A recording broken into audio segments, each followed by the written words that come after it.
Hi friends! So I've been going back and forth today all day wondering if I should make this video just because it could potentially backfire and not cause more problems, but at least not get me to where I would like everyone to be, which is sending out PPE and not keeping it for yourself if you're not providing direct medical care for anybody. Right now, it's really important for us to be very supportive of our medical responders and keep them safe, keep them healthy.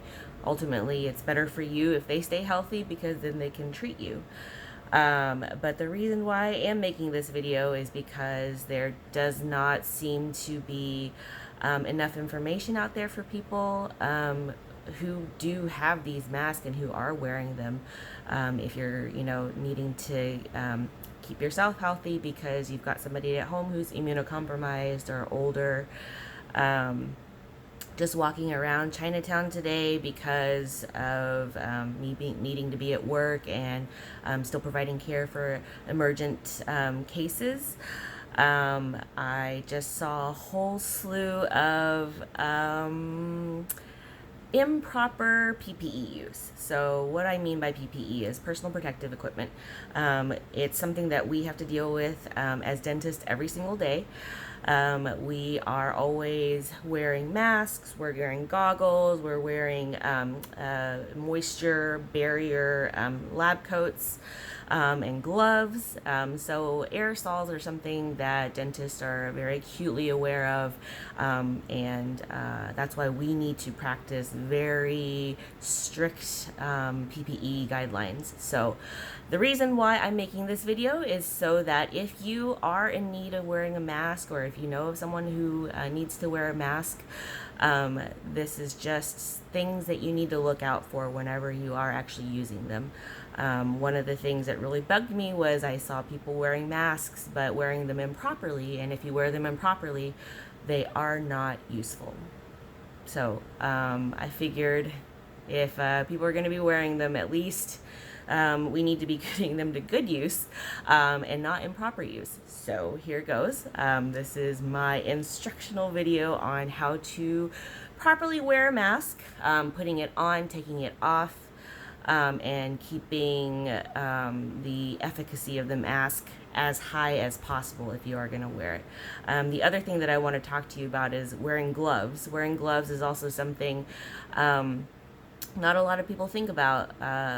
Proper usage of gloves, how you should be putting them on, taking them off, and while you are using them, while you have them on, things to look out for, things to be careful of.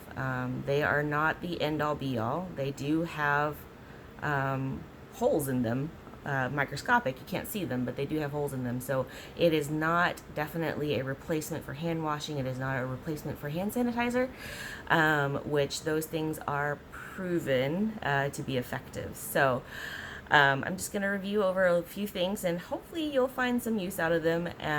If you do have any supply of any level of masks, level 1 to level 3 or N95 masks that you are saving for a rainy day and you're not really needing to use them, I please beg of you to consider donating them to your nearest care facility. They could really use them. These cloth masks that people are sewing, the CDC changed their guidelines to say, hey, these are a last resort, but you have to understand that the things that we use, the masks that we use, there's specific layers to them, there's specific reasons why we use the masks that we use. Cloth is very penetrable. There is no moisture barrier for cloth, and that is what we're worried about, is because the respiratory droplets, it's moisture. So cloth masks are not suitable. They're just plain and simple, they're just not suitable. Anyway, a little bit of background. So the N95 masks are the top line of masks that people use. They're able to filter particles up to 0.1 microns. Sorry, I'm referring to my notes.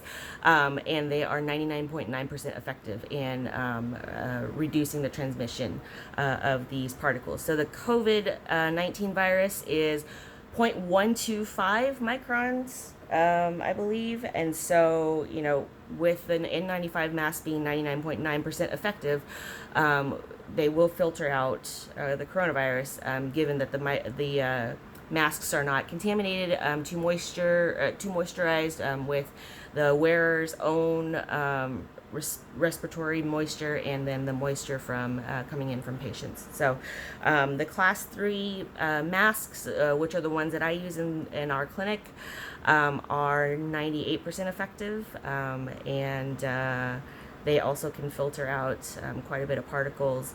Even down to class 1 level, masks are able to provide a good moisture barrier and also filter out about 95%. So they do vary by manufacturer, but if you are using masks that you just bought off the internet, if they are not certified level 1 through 3 or N95, you essentially might be dealing with something like this. So this is something that I just got. We have them in our clinics.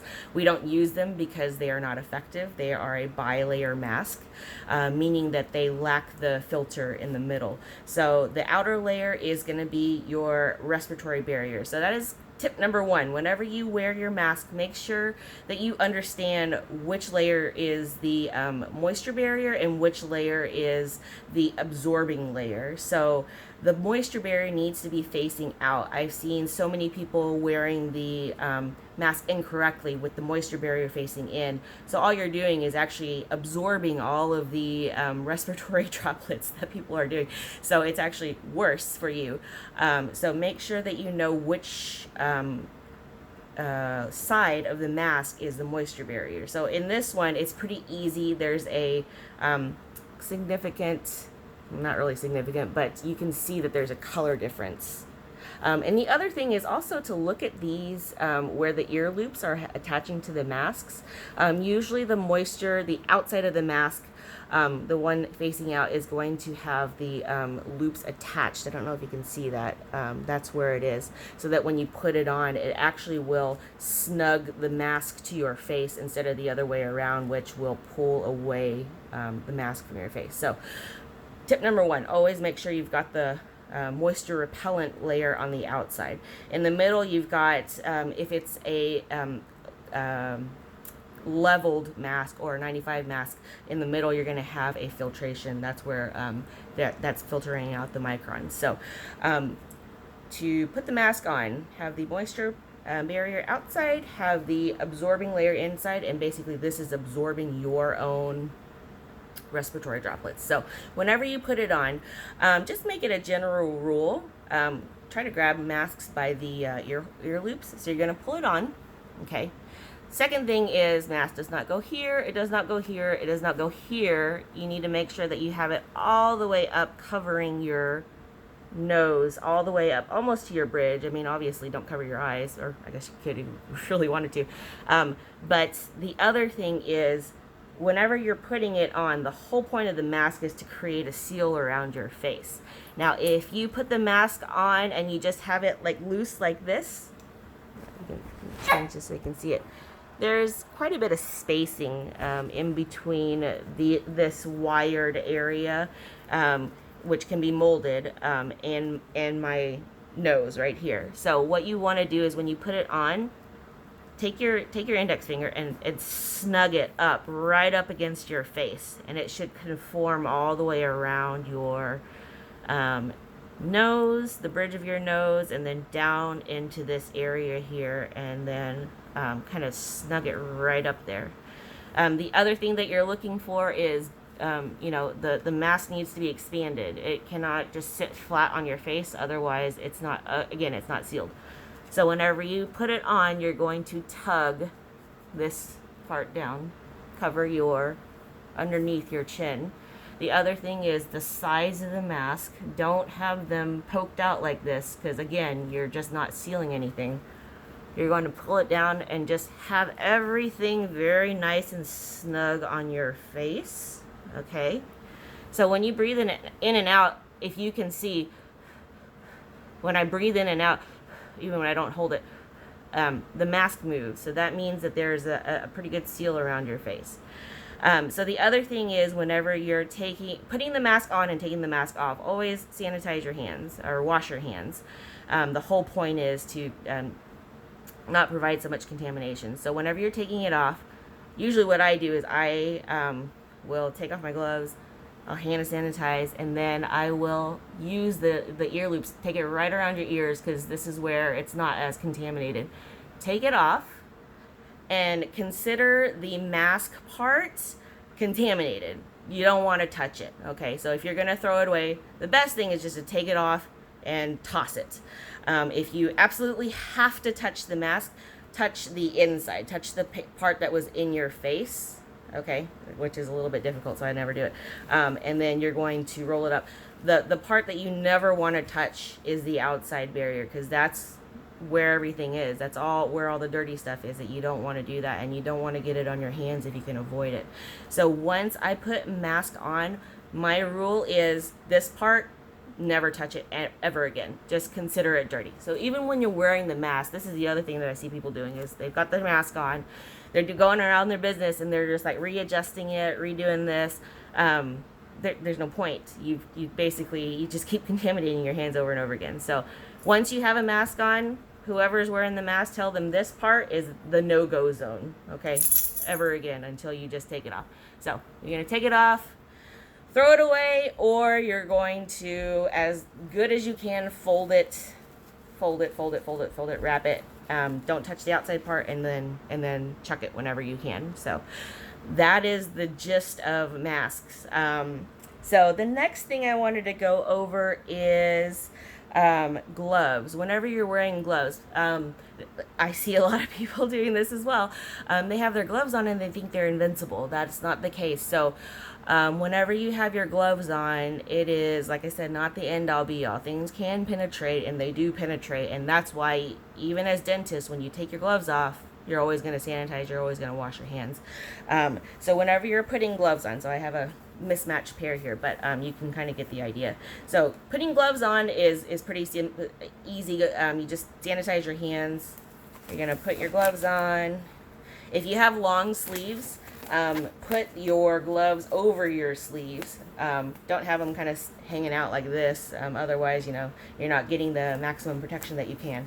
Okay, so once you have your gloves on, yeah, you're gonna go to the shopping. You're gonna go to the store, and you're touching all the stuff in the store and everything like that. Today I saw a lady who, when she went to go reach in her wallet, she took one glove off, went to go reach in her wallet, and then proceeded to touch the pen and everything, and then, needed to put the glove back on to touch the signing pen, but as she was putting it back on, she basically touched all over. So anything that you've just touched, it's getting back onto your hands, defeating the purpose of the gloves. So that's the thing, is once you put gloves on, you're going to automatically assume, just think about it like this. You've just changed the poopiest diaper ever with these gloves on. That's how you treat them, okay? So if you are going to be really selfless about it, you're going to understand that, okay, I cannot go and touch anything else. I don't want to contaminate things for other people. But if you're just going to think about yourself, while you're wearing your gloves, also treat them as poopy gloves, okay? Just imagine that the poop got everywhere, in all the cracks and crevices of your gloves. That's how you should treat it, okay? One major faux pas, which I even see happening in our clinic, is people will have their gloves on and they will reach in their pocket and pull out their phone, work around on their phone, and then proceed to take the phone and put it back in their pocket. So you can imagine what that looks like to people. You can also imagine what you've just put onto your phone, the phone that you're going to then proceed not to clean off, and then take with your bare hands and put it up against your face and all this good stuff. So gloves are actually something that I consider actually more dangerous, because it gives you a sense of invincibility. It gives you a sense of, oh, I'm protected. But what you're not thinking of is, gloved hands, and then you're like adjusting your hair, you're touching your face because you feel safe. You let your guard down. You touch your phone, you touch your wallet, you touch your purse. All these things have just defeated the purpose. Most of the time, I will say if you have bare hands, it's actually better because it makes you more present. It makes you more conscious of the fact that your hands are dirty. You don't want to touch things that you don't have to touch. So I'm a big advocate for not using PPE whenever you don't really need to. Our skin is a great barrier. It does not let anything in. So, consider doing away with the gloves and just keeping yourself safer by just remembering that, wash your hands. Obviously, sing the happy birthday song. That's what everybody's doing. And then also using hand sanitizer to clean your hands. So remember, hand sanitizer, 20 seconds, wet, rub it until it's dry. Don't don't wipe it off on paper towels. That's the most effective way. So the next thing I'm going to go over is when you do have your gloves on, if you want to take them off, what is the proper way to take off gloves? So the proper way is actually to, you're going to grab one side here, and then you're going to grab the other side. So see, everything is on the outside, and you're just going to pull like that. So everything now is inside, and then now you can proceed to grab it with still the glove part of your hand, pull one hand free, and then pull the other hand free. So you have, in a sense, like not contaminated your hands by taking off your gloves. Okay, so consider these done. You have to throw them away. Don't sit there and try to turn them inside out again, because what's the point? So once you take your gloves off, also wash your hands, hand sanitizer, something to clean your hands. So that's pretty much it. I just wanted to go over all these things with people, because like I said, we work with aerosols day in and day out. Every single patient is a potential aerosol risk. So those are things that we're very aware of, and I hope the general population, should you guys choose to keep using these things, I hope you don't use them wastefully. Better yet, I would just prefer everybody just stay home and practice social distancing, just like everybody's been saying. All the CDC, medical doctors, medical providers, nurses, pretty much everybody, just staying away, social distancing, and staying home whenever you can. So I hope this has been helpful. If you are going to use them, please use them wisely and resourcefully. And try to save PPE for people who really do need it. So if you have any questions, please reach out to me, let me know, and everybody stay safe, stay healthy. See you on the other side.